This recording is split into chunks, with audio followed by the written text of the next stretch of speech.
As you all know, there's currently an effort in this country by organizations like Our Revolution, Justice Democrats, Brand New Congress, to challenge incumbent Democrats that don't represent the voters. Now, the ultimate goal here is to replace those corporate Democrats with progressive Democrats who actually represent voters. However, we see a parallel effort being waged by Clinton supporters, or one Clinton supporter, who's trying to replace the only senator in the country that actually does represent voters. So Bernie Sanders is being challenged in 2018 by an individual named Jon Svitavsky.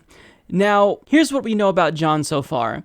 He dedicated a large portion of his life to fighting homelessness, and he's also spent time converting buildings into homeless shelters, and NBC News referred to him as feisty. So that doesn't sound awful at this point, and given what we know about him, you'd think that he would make homelessness the cornerstone of his campaign, since he cares about it so much, but he's running on a purely anti-Bernie Sanders platform. So he's basically taking Hillary Clinton's "I'm not Trump, vote for me" strategy, and he's tweaking it so that way it's the "I'm not Bernie, vote for me" strategy. And he refers to Bernie Sanders as bank fraud Bernie, and he thinks that the FBI's investigation into Bernie Sanders' wife should disqualify him from office, although he was a vocal supporter of Hillary Clinton, who was under investigation during her presidential campaign, so I don't need to point out the hypocrisy there.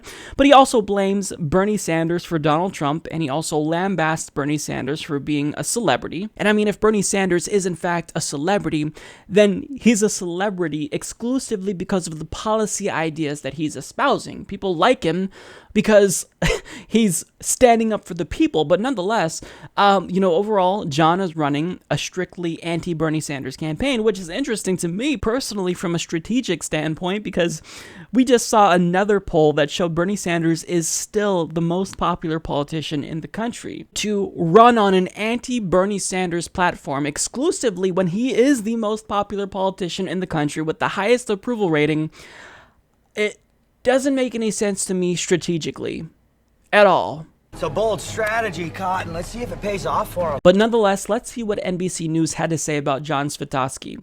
They state, he said that within hours of soft launching his campaign, he had already heard from thousands of people across the country who want to donate or volunteer.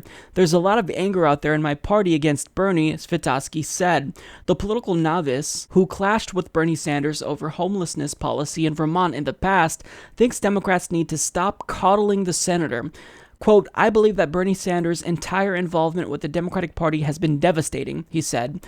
I think it was a big mistake for the Democratic Party to let him in the first place.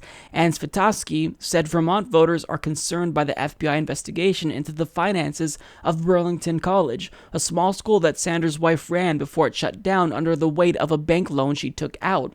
It's a very serious investigation, said Svitavsky, who graduated from the school. And Svitavsky, who insists he's not running as a mere protest candidate, is largely unknown and has no major endorsements. He's backed by a small group called Organizing for Democrats, which has harshly criticized Sanders on social media and slammed the Democratic National Committee for working with him. And so far, at least, Svitavsky said he hasn't heard any encouragement from Vermont Democratic officials who have gone from hating Sanders to tolerating him to embracing him in the years since he first ran for mayor of Burlington in 1980. So he maintains that he's not, in fact, running an anti-Bernie Sanders campaign, but we don't know much about his policy positions. So, I mean, I'm okay with you trying to challenge Bernie Sanders based on the policy issues, because Bernie Sanders isn't above criticism. I think that, just like everyone else, we should hold him accountable, but up until this point, you've done nothing but smear Bernie Sanders. I mean, if you look at his Twitter feed, he consistently talks smack about Bernie Sanders, and it's not based on policy substance. He's not trying to debate Bernie Sanders on the ideas.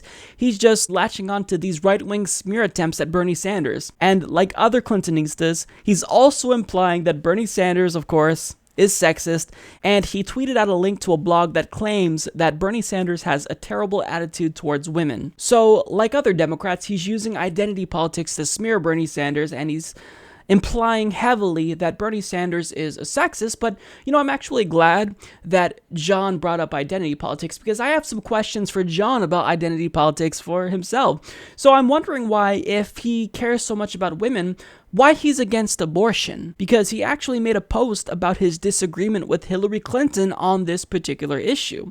And also in 2016, he made overtly transphobic comments saying, quote, "So if a ladyboy in high school wants to shower with the girls, we'll just take his word for it?"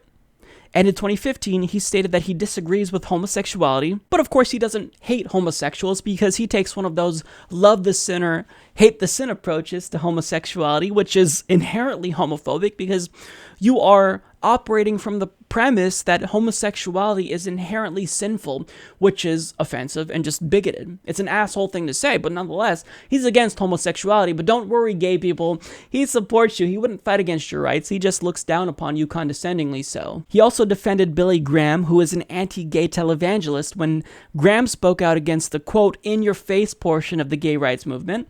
But that's not all. He also referred to Ben Carson, Herman Cain, and Condoleezza Rice as, quote, Oreos.